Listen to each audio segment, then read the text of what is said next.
It's about watching these, like you said, lower bracket games. It's almost an entirely different meta. You'll notice, in LCS they're banning away like Misfortune and Zyra and stuff like that. Champions that do very well. And here we can see, Victor, Rumble, like they're not, typically considered high tier picks. The Rumble, I would argue, is in specific situations because Rumble does do well into specific matchups against the tanks. He does very well into Maokai, he does very well into Poppy, he does struggle a bit into Nautilus just because Nautilus has enough counter push to deal with Rumble. But Victor's probably about 6th or 7th on the priority list for the LCS mid laners. The Poppy band I do find really, really interesting as I was a Poppy main last season. And do still play her a fair bit now, but with the changes to the Courage of the Colossus and the shield she gets from Iron Ambassador, she isn't quite as strong with Courage anymore. I'm a bigger fan of running the Grasp of the Undying. You're not quite as tanky, but it does give you a lot more power in that 1v1 because you are able to proc it with your Iron Ambassador proc from your buckler. Yeah, I mean, you say Rumble. I've been playing a lot of Rumble jungle lately. Oh, it's so much fun. That's also very fun, man. I'm right there with you. It's probably my best AP jungler. Yeah, I mean, he's definitely something that is worthy of a ban. So it's not surprising to see him on that list. We see the Zyra hover coming in. Huge power pick in pretty much every stage of the game. The plants just put so much pressure on you in lane. I know personally I'll just rage quit if she's in the game. Yeah, I would honestly say that Zyra's probably the strongest all-around support right now in the current meta. I mean, yes, there is the Misfortune supposed counter pick, but in this bracket of play, how can we? I find it unlikely that a lot of teams are actually going to be practiced on the MF to pick into that. So I find it more likely that we're going to see something like the Karma or possibly like a Thresh just to kind of try to kill the Zyra. But I think the Karma is the most likely pick given the bracket of play we're in. The only support in terms of high priority I would put there that we could see would possibly be the Malzahar.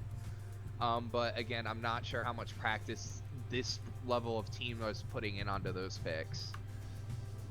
Yeah, I mean, there's a lot of options. I mean, we're talking about, like, the guaranteed, like, this is the counter to Zyra type champions. Whereas, you can really get away with anything. Like, they could go Taric and make it work. It's just that, is that really what they're thinking of?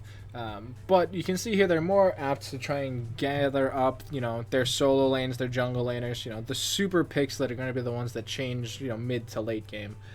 Shen is something we've been seeing a lot of lately. He just offers so much to the team, just like he always has, now that his ultimate works 100% of the time. And then the Zac, there's just so many drive-by opportunities that we've been seeing lately. Oh yeah, especially considering that they did lock in the Zyra. Ooh, that Evelyn pick, that's awfully spicy. We did see Moon break it out in the LCS to great effect in both games that he played it. And especially in this factor to play, I'm not sure teams understand how to play around the Evelyn pick, which essentially how you need to play around it is you need to get deep wards in her jungle, take your support with the Zyra, who is actually surprisingly good to roam with, especially when you have a Jhin, because you should almost always have lane priority with that. But the counterplay to that is Zac has such a long range of engagement, and that is a very immobile backline, as we are seeing Malzahar get picked. So the real question is this going to be a mid lane or a support Malzahar? That is the question. Because we do still see him occasionally go into the mid lane. Depending on this next pick here, I feel like we'll know. They could try saving, for the last pick, which would be smart, because then you can flex it either way, because you'll know the entire enemy team at that point. And you can already tell they're making a hard decision for Jhin. I think that's going to be a... I think that has to be a placeholder pick, unless it's like support Shen. Zac top? Support Zen, Zac top, and then Udyr jungle. That's literally like the only thing I can think of that would make sense here. Unless it's Udyr top, which I guess is technically possible. Yeah, I'm curious because... Yeah, it was a placeholder pick, I guarantee, we should have just finished with this champ select then. Yeah. but I think the teams are going to reset for a second, figure out what it was a pick for. Yeah.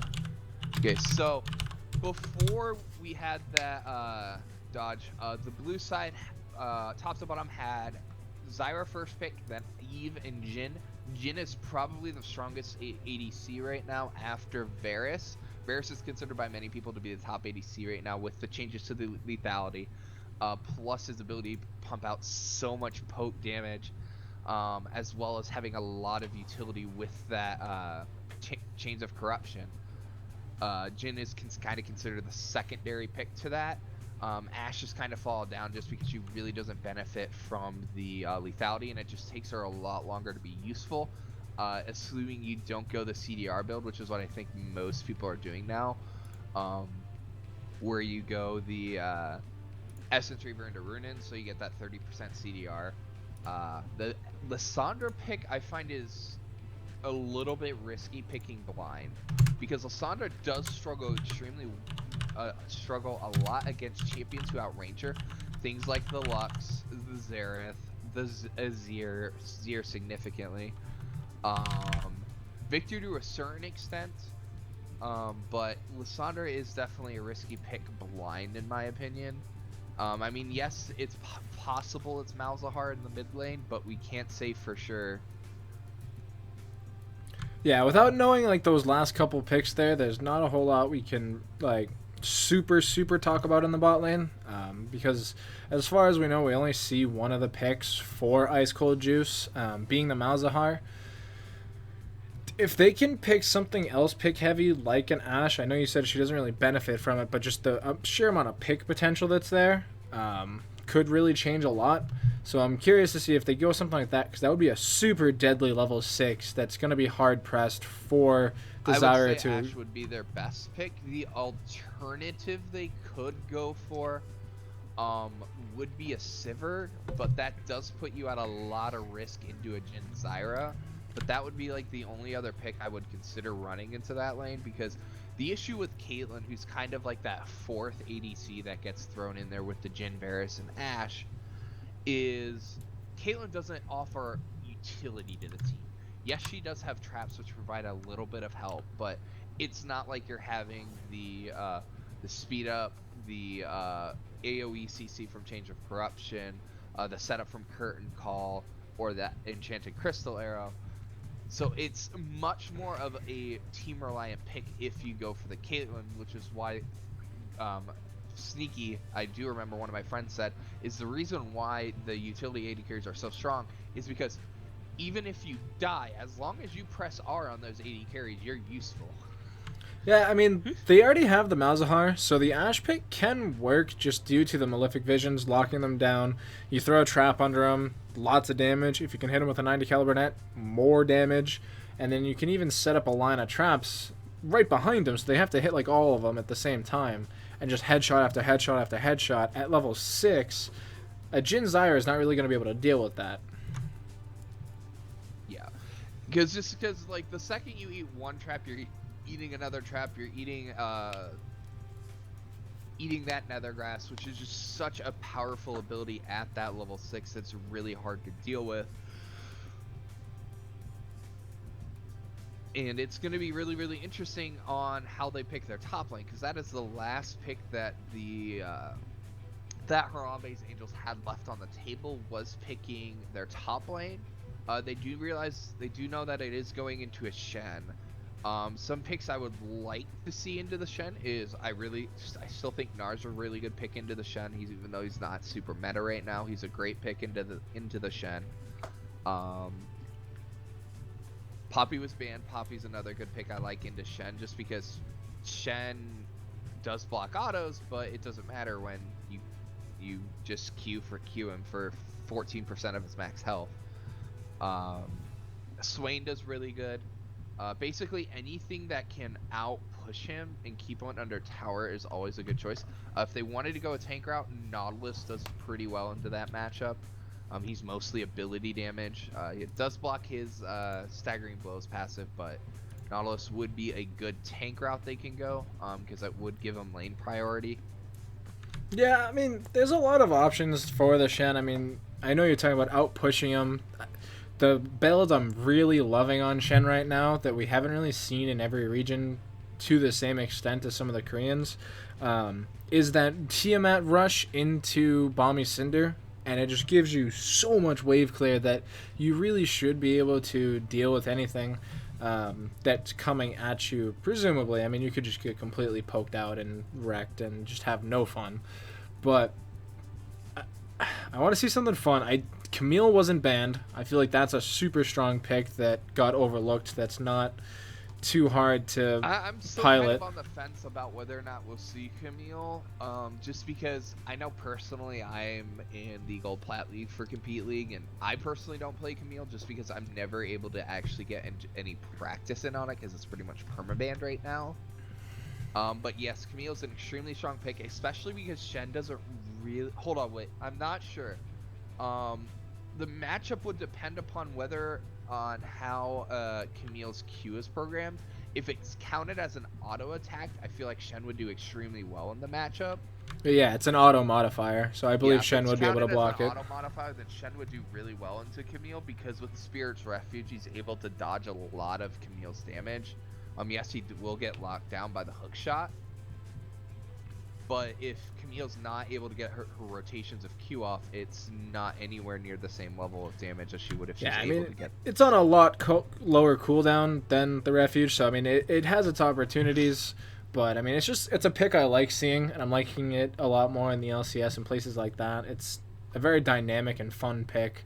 That being said, we'll be getting the choice right about here, so we'll finally know what we're deciding to go into. Unless it's Lysandre top into Shen. I'm not a huge fan of that, just to go with the rest of their comp. Yeah, it has to be Lysandre top, which means they are extremely squishy. And if Zach likes anything, it's really squishy in mobile backlines. Yeah, this is kind of forcing Evelynn to be their tank, and it's... I did play Evelynn recently, and, you know, it's great. You walk in a lane, nobody sees you, you can probably get a very good gank off. The problem is, her build just feels weird. Oh, jeez, come on, please. There I was... just want to get a game in.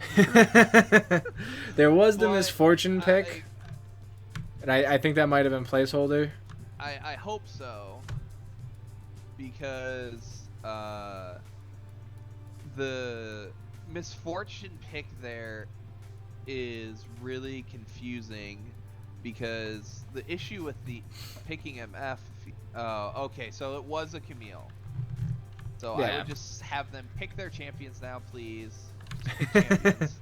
But the Camille into Shen matchup, as I said, the thing about Camille is the casters the other day said it really well, is she's supposed to be a better team fighter than a straight split pusher like Jax or Fiora. But she's not supposed to be as good as, but she's supposed to be a better split pusher than a straight tank. So she's supposed to be kind of like this best jack of all trades but master of none, or queen of all trades if you want to be specific. I mean, yeah, the one thing that we're noticing is the general build is Trinity Force into Titanic Hydra. You know, lots of wave pressure, lots of good early damage once you get, you know, an item and a half, and it lets you set the tempo in the lane a bit if you can get it going. Whereas, yeah, in a team fight, you like to think she does very well, but the problem is using her ultimate to solo out the AD carry or something really puts a target on her back. Yes, this is true. However, something that does work really well against the Camille is you have Zac Let's Bounce, which can potentially knock Camille out of her ultimate and negate her ability to solo out the backline, because that's kind of like what will win the team the game. Because like the thing is I imagine she's going to have to get a third item QSS, because what's going to happen if she doesn't have that QSS, Malzahar's just going to alter every team fight the second she dives in. And the thing about Shen is he's at Sand United and Teleport. Plus, if he's struggling in the split push, he can still build Zizura, albeit it's not as good as a defensive item as it used to be in terms of stalling.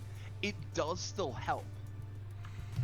And the one cool thing that, you know, Shen could even go for, it'd be a bit of a, you know, out of left field. He could get a banner or command, A lot of their wave clear outside of the Jhin is ability damaged, so if they can get it pushing in the top lane, Camille has to take it, but if she's already blown her teleport, then she can't do anything to compete against it, and the only other people that would really be in that position to clear it are the Lissandra, the Evelynn, and the Zyra.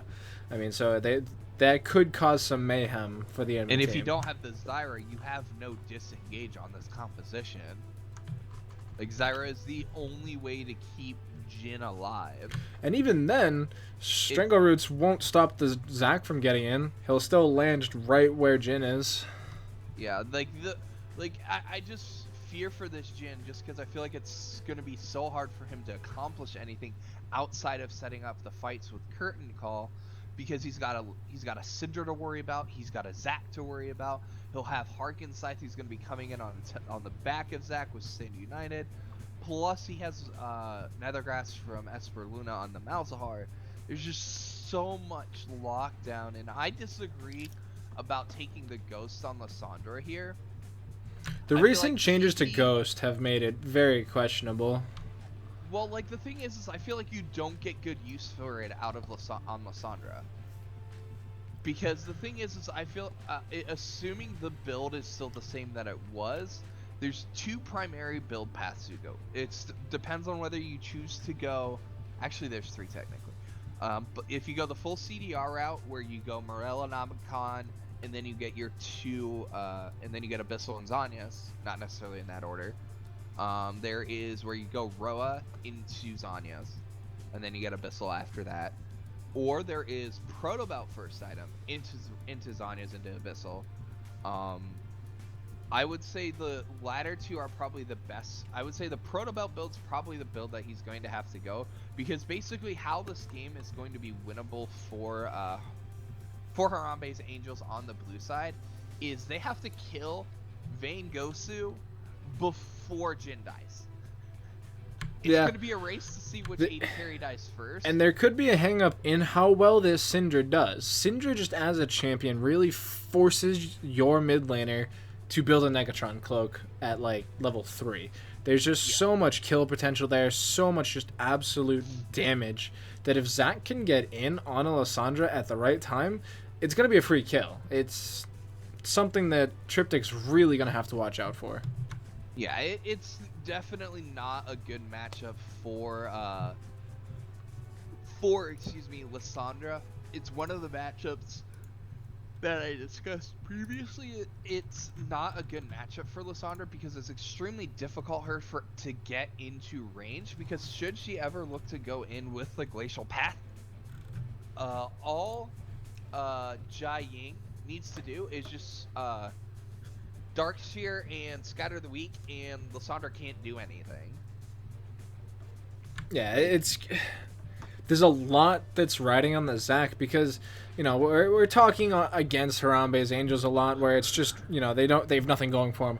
However, the one thing they do have is if they get ahead early, it's just domination from that point on. If the Jhin gets ahead, his fourth shot will just one-shot everybody. A Zyra that's ahead just has so much damage as being an AP carry in herself. Lissandra can blow people up. Camille can blow people up. Evelynn can do something. But, I guess we're just going to have to find out. We are heading onto the Rift right now. Last second prediction. What do you got? I have to go with Ice Cold Juice here. I feel like their team composition is better. It's easier to execute. But the X factor is going to be the Evelynn. If Harambe's Angels is able to get into an early advantage, it is going to be extremely difficult for Ice Cold Juice to make effective plays happen if they're not getting good engages from the Exact. I definitely agree with you. So hang tight, guys. We're going to be right back as soon as we get on the Rift. So put it in the chat who you think you're going to win. Thank you, everybody, for watching.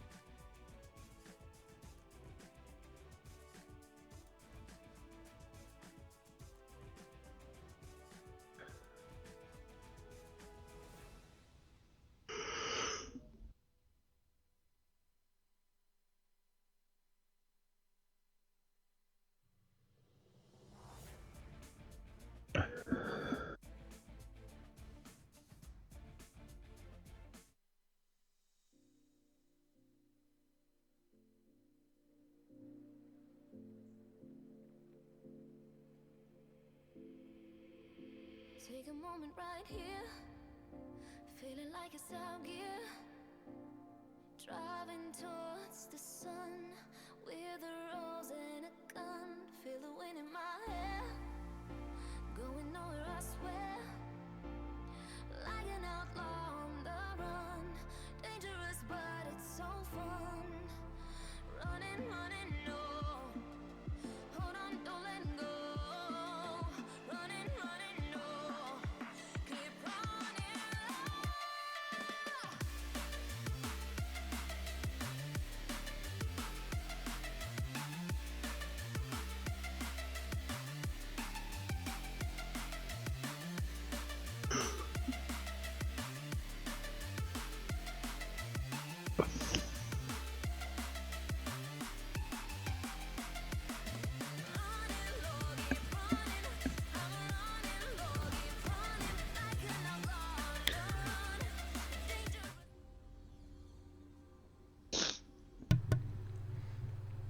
Welcome back, everybody. Here we are on the Rift for Game 1 of Harambe's Angels on the blue side versus Ice Cold Juice on the blue side.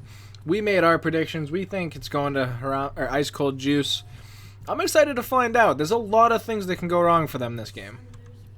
Yeah, this is definitely a very conscientious early game. It's going to be very dependent upon how Fright Untamed plays on this Evelyn. If he's able to get out, get those early ganks off, and set up his lanes for success.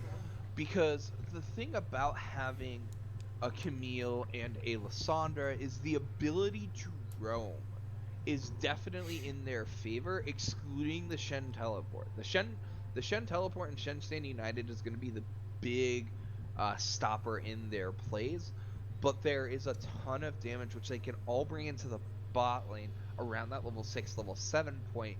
Use the Hextech Ultimatum, use the Glacial Tomb, and just output so much damage onto a single target that it doesn't matter, because the bot lane's not going to be level 6 at that point. So this is literally no reason for Van Gogh Su and Esper Luna at that point, if they're able to set up wards and get Triptych into position with Fright Untamed and Fatman Puffin with the teleport in order to set up a play on this bot lane, it's going to be extremely crucial. Because the thing is the big scaling difference is the AD carries. Vayne will outskill Jhin in terms of pure damage, but if the Vayne gets behind, it takes significantly longer for her to get into position. I'm very confused. Why did Esper Luna start Malefic Visions? You're supposed to start Voidlings. Yeah, if you start the Voidlings, then you can get a lot of surprise damage off just because nobody really expects the Voidling damage. And what I was going to say is I'm actually really surprised we don't see more Vayne in really anywhere. You know, we talked about utility AD carries and just how prevalent they are because of what they do for you. But the Vayne just does very well. If she can get ahead, you basically win the game. If she can stay even, you should win the game. So it's just really interesting to see the fact that they don't want her played, basically. Well, the issue is, at least in professional play, is getting a Vayne through laning phase is extremely difficult, just because with the preference for teams making 4 and 5 man plays bot lane. We see a big stun coming in from Triptych. Can they get more, though? We saw the Claw of Ice go out, but flash burned. Worth? Well, they did get the flash. He does still have the cleanse available on Jiaying. So he does still have that and the CC buff that you get. Nice hook shot. And there we go, blocked. Yeah, so it's going to be really hard for this Camille to stay consistent with that amount of damage, but she's getting a lot of harass in, so it stands to reason that she can hold her own. She can do what she needs to do in that lane.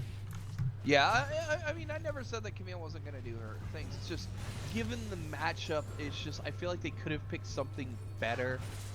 Like, I think Fiora's a really, really good matchup in the Shen, because while Shen does do early in that matchup, is once you hit that level 6 points, there's not anything Shen can do. Fright Untamed must have DC'd, yeah, because he was There's no reason for him to wait for Zac in that bush at that amount of health.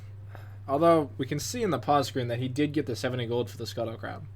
So, he's just playing with fire is what he's doing. Well, he is Evelyn, but should Toddy2K land the elastic slingshot, there's not a way Friday Tank gets out of this without blowing Flash. Because he's at about 300 HP right now. Man, I actually had chat turned off, so I don't know what the cause of the pause was. Top was lagging according to Okay. Toddy2K actually does not push the HP advantage he has there. That's a bit confusing because he did have his bot lane in position to rotate first should he wanted to go for something there.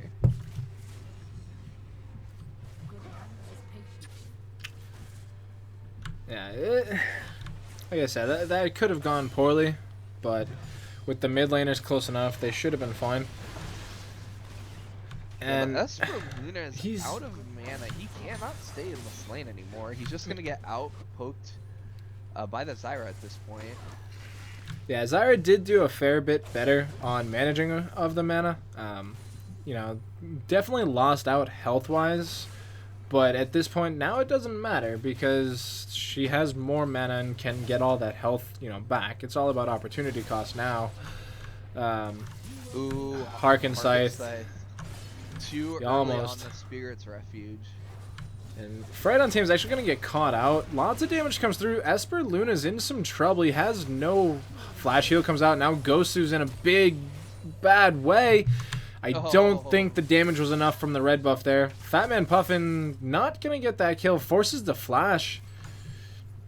Lots of greedy plays from Harambe's. And they're kind of already getting punished for it. We see all summoners completely gone in the bottom lane. There's no flash in the top or middle lane. These ganks are becoming effective. Yeah, I mean, as I said, like the impact Fright Untain's going to make is the crux point of this game. Because the thing about Jhin and Zyra, or just any Zyra lane in general, is if you blow a flash, literally you land one grasping root and that target is dead. Like even just the Zyra damage, that target is dead. Yeah, I mean that's what I was saying. Like if they can get ahead, Zyra by herself can just solo people out. She doesn't have to worry about waiting for her AD carry to do anything. And it's kind of like that for almost every champion on, you know, this Harambe list. Tippish did have the level 6. I'm surprised he didn't look to try to make a play there, but he did use the claw earlier, so he did not have the option to engage onto Jiaying there. At least try to force that cleanse out. Yeah, looking at it on paper, this matchup kind of goes Triptych's favor. You know, the Lissandra can cancel out all of the damage from the Syndra ultimate. He can just kind of get away. It's just that it comes down to execution. You need to be able to make it work the way it's supposed to work. Well, Jiaying does not have any mana. Nice taunt there by Harken Scythe, though. Good damage coming out from Esper Luna. That's something that you don't want to happen when you just get back to lane, already having to chew up some cookies. Big 3-man gank, lots of resources being put in this top lane, and nothing's gonna come of it. They don't lose too much, though. Yeah, that was a very not... Flash gets away from the taunt. Triptych comes down to the bot lane. Gosu gets tagged up, but I don't think he's gonna be in too much... Ah, there it goes. He's in a bad way. That fourth shot from Jhin just came out and completely negated the Stand United. But the first blood gold did go on to Gultu, which isn't a bad target to have because it's really going to be on Gult to kill the Shen and the Zac in the late game. Because Lissandra and Jhin don't do particularly well at killing tanks. Yeah, I mean, that is kind of a problem when you don't have a tank buster on your squad. The Zyra, you know, we keep talking about how much damage she just simply does, has the opportunity. So it's cool to see. Cool. Just took 2 tower shots for free? There's nobody there. It's fine. He'll live. Precision is the only standard that matters. Well, that's because there's not an Ezreal or a Jinx on the enemy team. That's very true actually. But anyway, so very good play in that bot lane. That was something that I talked about earlier, is the ability for the Sasandra to roam. Jai Ying did preemptively roam in the top lane, but he did not land the skill shots and was relatively low mana, so really only got off the ultimate for damage up in his top roam to top lane. Arkansas actually getting the better deal in that trade, even with the lower number of minions. Fat Man puffing with no cookies or any kind of regenerative items, kind of in a bad way. If Zach can come up here, he can make something happen. He's already in position to try to go for a dive here, but the issue is, well, actually, Flatman Papa does not have his ultimate available. Jay Ying getting popped up here. Ultimate from Frit Untamed. What more can Triptych do? Nothing. Triptych does not quite have the Glacial Tomb available. Oh, huge slingshot comes in. Frit Untamed should be going down here. Flash comes in. Taunty should have it by himself. There's the auto attack to claim it. That's what you get for standing on a ward, is really what it comes down to. Yeah, he went for the play and then got jumped on because there was a pink ward there. And unfortunately, pink ward is the one thing that beats Evelyn.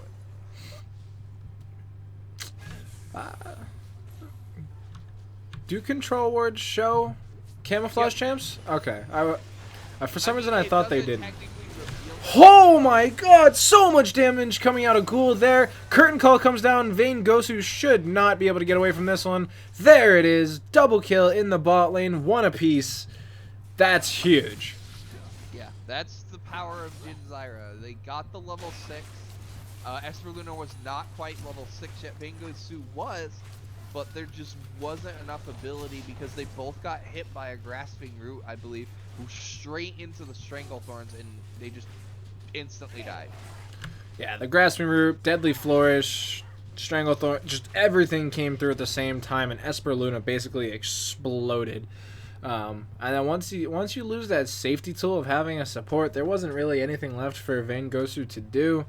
Curtain Call was almost just icing on the cake. It wasn't even really necessary. Yeah, but I think they wanted to make sure one of the kills got onto the Jin. Ooh, Turkey 2K. Doesn't come in, doesn't connect. Hook shot OP. This is going to be a Mountain Drake for... They're going to try. It's a 3-on-4 right now. There's no jungler for Ice Cold Juice. But they feasibly could contest this. We know there's no ultimate for Ghoul or Kinsu, but they're just going to decide to back off, throw a little bit of harass in. Yeah, I like... Something I've noticed is a lot of players in this Elo try to play things like Syndra, like Katarina, and very rarely have I actually been impressed by their play on those champions.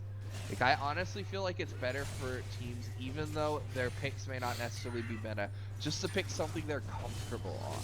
Because, like, I was a coach for a Bronze and Silver team last season, and, like, a majority of the season is just like, okay, we're going to ignore the meta picks and pick things we can play.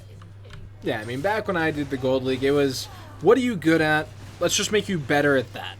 And so that's, you know, we talk about these leagues, and they're a lot of fun to play, and the main goal of these leagues is to make the players better players. And so winning doesn't necessarily do that. It's definitely a nice little boost confidence-wise and stuff like that. But the main end goal here is to make sure that the players leave better players. Yeah, which does occasionally happen. I mean, I feel like it's kind of dependent upon what kind of staff you get when you go into these leagues, but because I played in the Dragon League last season, and I didn't have the best of experiences. I mean, I enjoyed playing, but like I feel like I really didn't learn anything from playing within the league in and of itself. Yeah, I mean, I had a fairly good experience my time. I did learn quite a bit. I do feel it made me a better player, even though right now I seem to be hard stuck in silver for some reason. But, yeah, I mean, these leagues, we know what we are. We're here for the fun. Big damage. Oh, man. So much damage onto Fright. That hurts. The face check OP. Yeah, you still can't do that even on Evelyn. Oh, they are swapping here, trying to get this another tier 1 tower. This is a I do like this. This is a pretty advanced play. You know, it's kind of advanced. You know, it looks like it's... Why wouldn't you just put your AD carry there? There could be problems, but this now puts Fatman Puffin in a bit of a sticky situation. There shouldn't really be anything he should feasibly be able to do other than just straight kill Taunty, I guess. But Jae-Ying makes a roam to the top lane, gets that kill. Fatman Puffin should be trading his life to Vayne Gosu. There it is. Stand United comes in. What more can happen? Fright Untamed, you don't want this, my friend. So much damage. That was...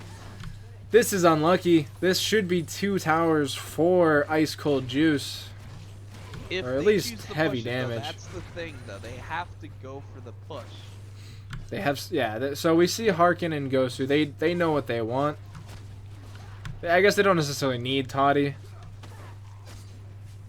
While in the top side, Ghoul 2 did die to Unleash Power. So across the map, it was a 3-for-0 plus 2 towers and 2 towers in favor because Jae-Ying did rotate up and save top tower. So a huge swing in map pressure, but they did. Fatman Puffin going in. He knew there was no passive for Zac there, so that's just going to be a free kill. Harkenside's going to get slowed up by the red buff. What more can be done? The answer is nothing. He will sacrifice himself for his AD carry, maybe. Gosu now also in a sticky situation. There's the Frozen Tomb. And good kills traded back. I don't know if the Frozen Tomb was necessary, though. I don't think they knew if he had flash or not, so. It didn't go. It went again on Zyra, which is fine. She's got to be your tank killer. But they need to get some more of these kills onto Tripdish, who did actually end up going the Roa build, which I think is fine because if you combo that with Abyssal Scepter, there's almost no way Syndra should be able to blow you up. Because yeah, once the Roa is fully stacked. Because you have so much HP, you have enough magic resist to survive the burst inherently, plus you have the HP on top of it. And that in and of itself could actually quickly become a problem for Ice Cold Juice. Looking at their team, they only have one real attack damage user, and it's the Vayne. Everybody else is very heavy ability power. So it's... If you can get super tanky against magic resist, it's... If you can't keep the Vayne alive, you don't have any damage. Yeah, which is already going to be a struggle because one of the paramounts of Syndra is she doesn't have the highest sustained damage. Like her spike she's basically okay. I win the game by 35 minutes if I don't. My team loses the game. Fright Untamed eats the full damage there. Ultimate comes out from Fatman Puffin. Jae-Ying, way worse for wear. Gonna be going down there. Fatman Puffin took a ton of damage due to the Unleashed Power. Is gonna get traded out there. Double kill going over Taunty 2K. And now the rest of the team is falling apart. Vayne Gosu doing what he can to pick up Ghoul. Big grasping roots there. They might... That's not gonna be enough. There it is! The drive-by smite from Taunty 2K. Claims himself a third. So much damage. Yeah, Fright Untamed is so squishy on this Evelyn right now. Just sitting on the Runic Echoes, just bought Lucidity Boots, down 30 CS to the Zac. She's just not having a good time right now. That's kind of the issue of the Evelyn is you almost have to go AP. You can't really go tank Evelyn anymore with the changes to her ratios and everything, which means you're just so easy to just instantly blow up. The problem is, I think if any game she should have gone Cinder Hulk, I think it should have been this one. They needed a pseudo tank. They needed somebody to do something. Triptych goes in, throws down the Frozen Tomb on himself. What can Kinsu do to... Oh man, the Dancing Grenade comes in, finishes off Vayne Gosu. And now Triptych has nowhere to run to, is taken out. But everybody's pretty low on Ice Cold Juice. That Stranglethorns could have been really good. But they are going to trade top tower for the Ocean Drake here. I don't believe... Unless Harkenside TP's... Nope, he's not. Yeah, no time. So a 1-for-1 trading Ocean Drake for top tower. Not to cut you off. Why does Fatman Puffin have Sork Boots? Well, anyway, we see Jai Ying just soloing out Fright Untamed. We talked about how squishy he was. I believe the reason for the spell pen boots on Camille is her ultimate bonus damage is magic related, I believe, along with her W being magic damage. I believe. I could you quote me if I'm wrong. I mean, I guess it kind of makes sense because It's around the same reason we do Corky. Ghoul had nowhere to run, gets caught out while dewarding Malefic Visions at Nethergrass. yeah, but they're losing top tower. Well, Fat Man Puffin may die for it, but he does get 2 towers top lane. He's got Slingshot. He can get away. Toddy's not going to have any backup if he goes in here. Or any relevant backup. They're just simply too far away. So, bit of a misstep there by Ice Cold Juice. They stayed around too long. They didn't really take advantage of what they needed to. 2 towers gone is actually pretty meaningful. It basically tied the game in gold. Yeah, something I do also want to talk about is the Syndra players we have been seeing. We did see this from Bjergsen when he played Syndra. Is a lot of them are actually going Leandri's second item now. They're no longer going straight into the death cap after the changes to Rylai's. They're switching to more of a pen focused build, trying to boost their ability to blow up squishies, as well as it does also buff their ability to kill tanks. Curtain Call comes down. Triptych's gonna try and do something, but he's just taking so much damage. Frozen Tomb comes in.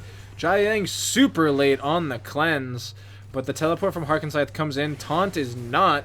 Harkenscythe now has to get away with no energy left in the tank. Triptych's on the run from Zac still.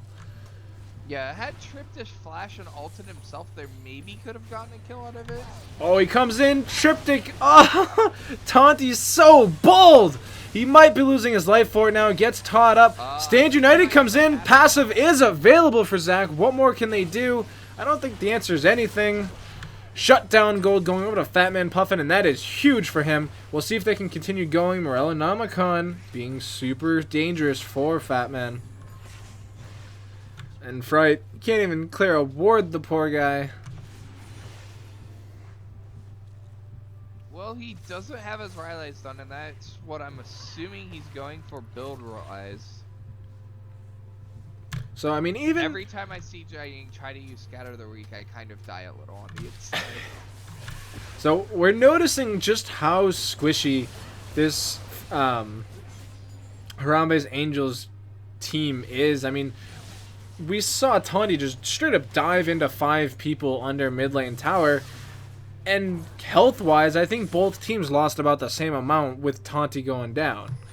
And yeah, I did touch on it in the early game. Is the reason. Oh, Van Gosu, so much damage taken down. The Deadly Flourish isn't going to be enough. Lots being burned by Fright. He really wants that kill. But now, everybody's...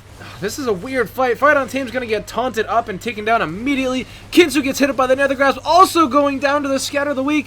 What more can be done? Camille's doing everything she can. There's so little health on Ice Cold Juice, but they're still going to win the fight. Yeah, so close. Fat Man Puffin just needed a couple more spell rotations. He did swap to Merc Treads, by the way. Just want to clear that up for those who are watching this Must have been a misbuy then. Yeah, but Taunty 2K is literally hard carrying this game. Like, holy crap, man.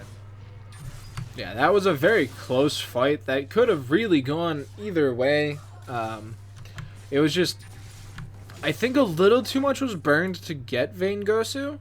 So, I mean, Fright Untamed used his ultimate on one person. Didn't get the biggest shield. Not really much more he could have done there, but... With Rylai's now finished, he is a bit tankier.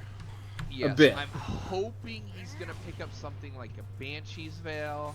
And then probably he's going to need a Randuin's on top of that, because he can't continue with his squishy build, because someone has to be able to engage on their team, because yes, Fat Man Puffin can engage team fights, but he's the one who's going to be responsible for doing a lot of the damage on your team, at least in terms of upfront damage. Yeah, I mean, we just saw how much crazy burst he has. And he's getting close to finishing his second item. And I don't believe it's going to be in time for the next big team fight, which will be this dragon fight. Esper Luna's caught out, but there he is. He does actually get caught out. Oh no, the Stand United! Doesn't matter, still goes down. Jiaying also going to get caught out. Double kill for Kinsu. Everything's coming together now. Yeah, Taunty 2K was not there, and that was the big difference, because Taunty 2K has been the one setting up all of these fights for Ice Cold Juice. He's been the one going in with the elastic slingshot, with the less bounce, allowing his carries to have position to output damage. But when he's not there, they just look like an entirely different team. Doesn't matter. 3-man slingshot comes in. Kinsu's on the wrong side of the battle. Vangusu's going to win out in the end. Fatman Puffin doing what he can. Gets one. What more can he get? Big elastic slingshot's going to keep Taunty on the scoreboard. Now Ghoul is running for his life. I don't believe he's going to get away. But at the end of the day, it's a 3-for-1 in Dragon. I flashed. I don't know if that's worth it. Taunty's just going to keep following him. Or not. I thought he would have. I would have kept chasing, but, I mean... So it's a 2-for-1. Of where Evelyn was, because she was responding, albeit she's really squishy, and she's now going for a Lich Bane. Lich Bane on... Or at least I'm assuming that's what the mana crystal is going to be going into. Is I'm assuming it's going to go into a Sheen item, which will be Lich Bane more than likely. I wouldn't mind a Iceborne Gauntlet. It's armor. Yeah, I would be fine with Iceborne Gauntlet too, but it's just no HP. True, yeah, that's becoming a problem. So we've seen only a couple dragon fights. It's not the highest dragon focused game, but I think Harambe's Angels are winning the dragon RNG. Yeah, they've got Jia Yang gets caught out under the tower, forced to flash away. Big slow there. Doesn't matter. Fatman Puffin's gonna win that out. Almost get the trade kill though. Fright Untamed, he's gonna have to try and save this tower, but he has no damage. Nethergrass comes in. They need a QSS. Oh, Frozen Tomb onto Vangosu. That could be it. Vangosu's actually gonna survive. The exhaust plus having to flash the slingshot is what saved Vangosu. But it was a 2-for-1 trade. But Gosu's gonna go down in the end anyway. Sneaky Evelyn. Oh, because that's right. Flatman Puffin did actually die there. Oh, he did die? He said half No, health. he didn't die. Yeah, I was gonna say I don't think he died. Kinsu though should lose. I did say he didn't die. Excuse me. Yeah, Kinsu really should lose that 1v1 with the Shen. Randuin's Omen, Sunfire, Cape. There's just nothing Kinsu Well, can not do. quite a Randuin's, but pretty close to a Randuin's. Warden's Mal is what I was looking for. Things are... At this stage of the game, things are not as bad for Harambe's Angels. They really look... I mean, you know, they've been doing okay on Dragons. They're still doing okay on Towers. They would, you know, like 1 or 2 more. But at the end of the day, they have more Towers than Ice Cold Juice. How is this happening, really? Because they've been able to keep their solo lane turrets alive. They have a fair bit of wave clear overall throughout their composition. They don't have any instant wave clear, but they have some wave clear from Zyra, some wave clear from Jin, some wave clear from Lysandra, some from Evelyn, some from Camille. There's just a lot of wave clear in every position, but it's not like the Victor or the Ziggs level of wave clear. Everyone provides a little bit of wave clear and is helping keep these waves pressured. While on the other side, we have all the tier 1s down for Harambe, taken by Harambe's Angels, plus the tier 2 in top lane. Esper Luna should be getting caught out, forced to flash. Was expecting an immediate Frozen Tomb. I hear Ghost get popped for Triptych, actually. It's not that long of a cooldown. I think he wanted to try and get in there before the rest of the team showed up, but then once he popped that corner and was immediately met with some friends. Taunty 2K is hovering, looking for an engage, but he's just gonna back it out. Lame. He's up 60 CS now. Yeah, not the best game for Fright. I mean, he's making things work. He fell behind early. He's still behind, really, but we saw him get that kill on Vangosu. We saw him try and just save the tower and do Hold something. up, is this the YOLO Baron? I don't agree with it. Fat Man Puffin is not tanky enough, and the plants just aren't doing their job. The vision comes out, and they're forced to back away. I don't even know where. I didn't even think Friday. I don't think anyone was hitting the Baron aside from Fat Man Puffin and Ghoul 2. I think this actually might be the curtain call comes down. They don't have Glacial Tomb yet. They don't have the in position to engage yet, though. Ooh, nice fourth shot onto Jai Ying. Does force him quite low. They could try for another engage here, but Fat Man Puffin needs to go back. I believe he has enough gold to finish his Titanic Hydra right now. And then I almost want to see him get tanky after that. I want him to pick up some MR. He needs more health to get the most function out of the Titanic Hydra. I would like to see a Spear of Visage in all honesty. I mean, him, close to 40% CDR. It boosts his W heat. Yeah, I was gonna say his. Some HP. Yeah, it's pretty much everything he wants at this stage. It'll make him very hard to take damage from the enemy team. Like we were saying, they're very AP heavy. So I mean, having that extra Spear of Visage just does so much for him, and it's the gold's not going to be wasted in any way. So yeah, he has picked up on Null Magic. It's going to be interesting to see where he goes with that. I believe Triptych is going for Void Staff next. He could be going for Leandries, but I would assume it's Void Staff. So we keep seeing Fright clear out these blue trinket wards, and on anybody else, great. You're clearing away vision, you're getting rid of an eye for the enemy team. However, you're Evelyn. You shouldn't be showing yourself like that. I feel. I mean, do you agree? I would definitely agree with that. Another Scatter of the Week. Capo. Oh, Jai Ying, so much damage coming in from really all sources. We saw him get tagged up by Ghoul and just canceled out by they cancel out the teleport. Gosu now is stuck in a bad way. Nethergraph's going to keep him alive for now, though. Esperluna's so low. What more can Fright Untamed do? The answer is not much. Neither can Fat Man Puffin. Where's the carries for Harambes? They're nowhere to be found. Fright, you're way out of position, man. Triptych is on the flank. Triptych could do something. He flashes in Frozen Tomb. He's silenced up, though. Stand United's going to keep Vangosu alive. Esperluna will go down. Now Triptych's kind of in the middle of nowhere. Kinsu's too close. Good refuge coming in from Harkenside's going to keep him alive for now. Taunty thinks he has the damage. Exhaust comes out. Ice Claw goes away. What more can Kinsu do? The Deadly Flourish misses for now. I think he's out. Taunty will live to fight another day. So overall, it was a 2 for 2. The longest 2 for 2 ever. I know, right? Oh, Fat Man Puffin did TP in behind. Deadly Flourish isn't going to land due to the Slingshot's weird timing. Yeah, Slingshot's one of those abilities that you don't quite understand how you get CC'd through it, but you'll live. It's like Arcane Shift in that regard. Air Drake, which will help Harambe's Angels rotations, because that's really the way that they're going to stay into this game, is because they do have superior ability to clear and pressure waves, because that's kind of the issue about Vayne. She literally has almost no wave pressure. Yes, she does get a little bit from Shift, but outside of that, there's not a lot of wave clear. Shen did not go the Tiger route, so he doesn't have any wave clear. Zach Hat can't really be sitting in a lane to wave clear, so it's really only Jai Ying with wave clear on the side of Icicle Juice. Or at least good wave clear anyway. Because there's not enough ability power on Esperluna, who's not building AP for whatever reason. I think there's 2 main support builds going around.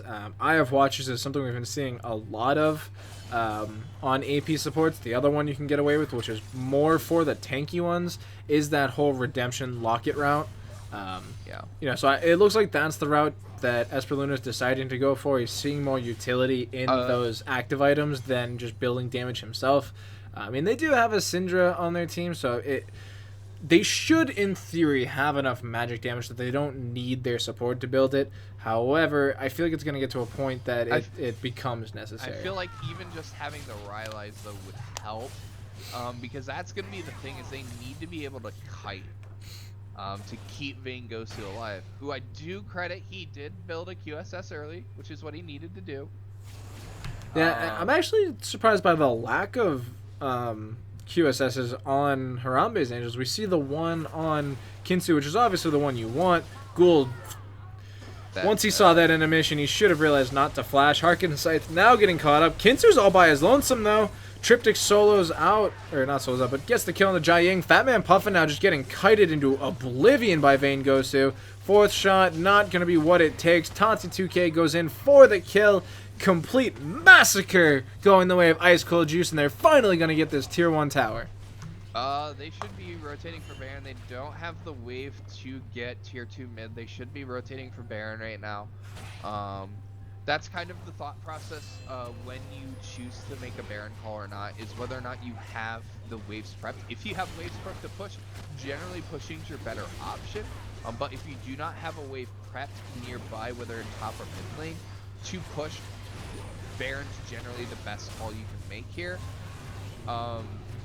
Still not a fan of the lack of HP onto Fright Untamed. He went for the Lich Bane route. He really only has Rylai, so he's sitting on about 2k HP.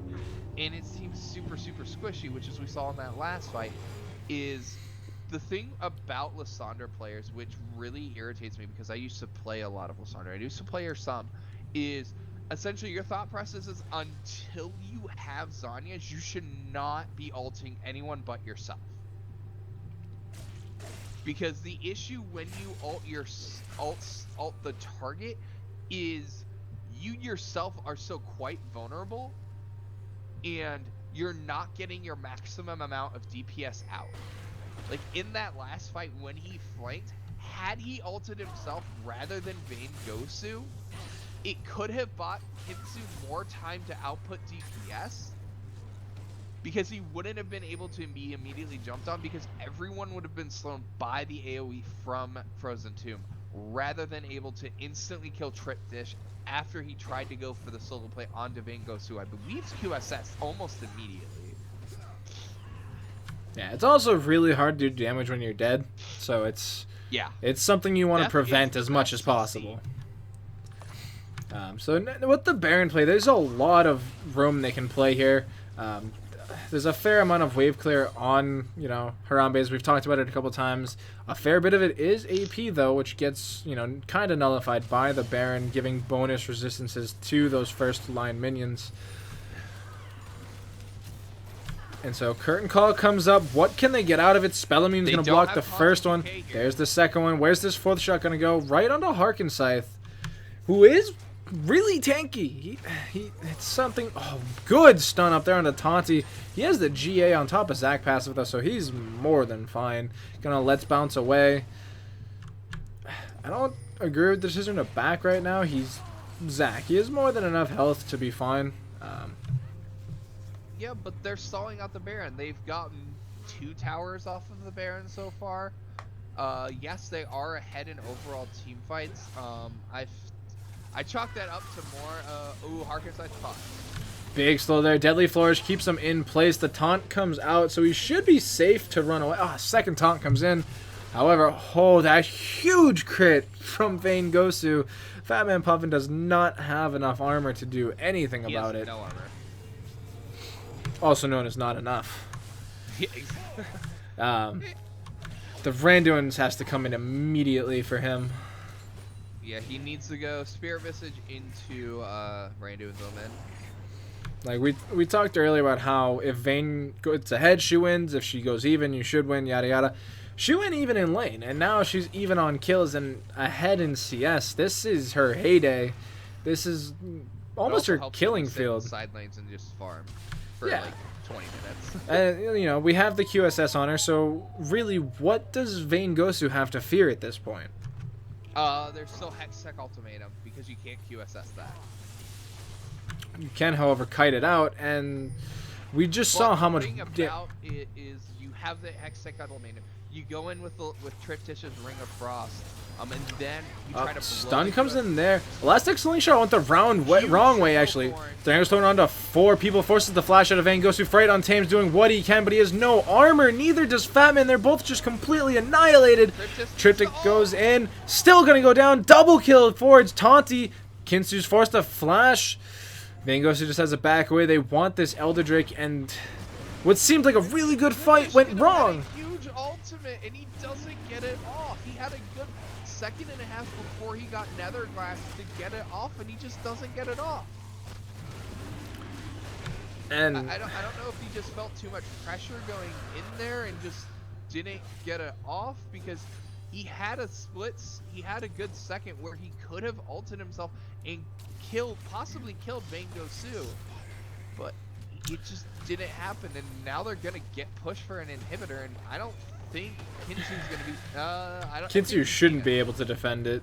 Well, Fatman Puffin and Pride Untamed are coming back, and Gold 2's also up. So.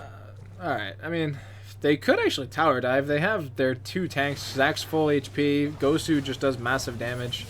They could feasibly try and tower dive before he came up. Big shield from Taunty.